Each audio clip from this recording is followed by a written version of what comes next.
শুরু করছি আজকের বিশেষ প্রতিবেদন। আমেরিকার তৈরি করা বিশ্বের অন্যতম গোপনীয় ও অত্যাধুনিক যুদ্ধবিমান বি-2 স্পিরিট, যা অধিক পরিচিত স্টিলথ বম্বার নামে। এটি কেবল একটি যুদ্ধবিমান নয়, বরং আধুনিক যুদ্ধকৌশলের এক জীবন্ত উদাহরণ। এই বিমানটির সবচেয়ে উল্লেখযোগ্য বৈশিষ্ট্য স্টিলথ প্রযুক্তি, অর্থাৎ শত্রুর রাডারে এটি ধরা পড়ে না।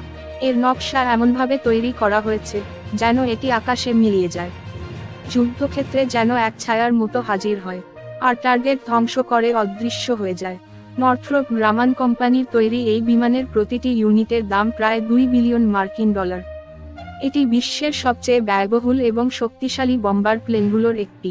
এটি প্রায় 18 টন পর্যন্ত পারমাণবিক ও প্রচলিত বোমা বহন করতে সক্ষম। দীর্ঘ পথ পাড়ি দিয়ে একবারেই হামলা চালাতে পারে। প্রয়োজনে মাঝ আকাশে জ্বালানি ভরার সুযোগও রয়েছে। এতে থাকেন 2 জন পাইলট, আর একবার উড়লে এটি প্রায় 11,000 কিলোমিটার পথ নির্বিচারে পাড়ি দিতে পারে। এই বিমানটির ওজন, গঠন এবং অস্ত্রের সংমিশ্রণ এমন যে শত্রুর প্রতিরক্ষা ব্যবস্থা বুঝে ওঠার আগেই তা ধ্বংস হয়ে যায়। বর্তমানে যুক্তরাষ্ট্রের হাতে মাত্র 21টি বি-2 বোম্বার রয়েছে। এগুলি ব্যবহৃত হয় বিশেষ কৌশলগত অপারেশনে, বিশেষ করে যেখানে শত্রু প্রতিরক্ষা অত্যন্ত শক্তিশালী এবং দুর্গম। এখন প্রশ্ন হলো, কেন এত দামি একটি যুদ্ধবিমান তৈরি করা হলো?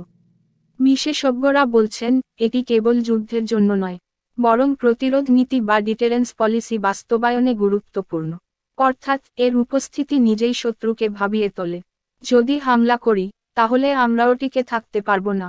বি-2 স্পিরিট যুদ্ধবিমানের মাধ্যমে আমেরিকা তার আকাশ প্রতিরক্ষা ও কৌশলগত ক্ষমতার এক অদ্বিতীয় দৃষ্টান্ত স্থাপন করেছে। এটি যেন আধুনিক প্রযুক্তি ও প্রতিরক্ষা কৌশলের এক অতিমানবীয় প্রতীক। এই ছিল আজকের প্রযুক্তি ও প্রতিরক্ষা বিষয়ক বিশেষ প্রতিবেদন। আপনারা দেখেছেন উঠুক আওয়াজ। দেখা হবে আবার নতুন কোনো প্রতিবেদনে। ধন্যবাদ। নতুন হলে চ্যানেলটিকে সাবস্ক্রাইব করে দিয়ে পাশে থাকুন।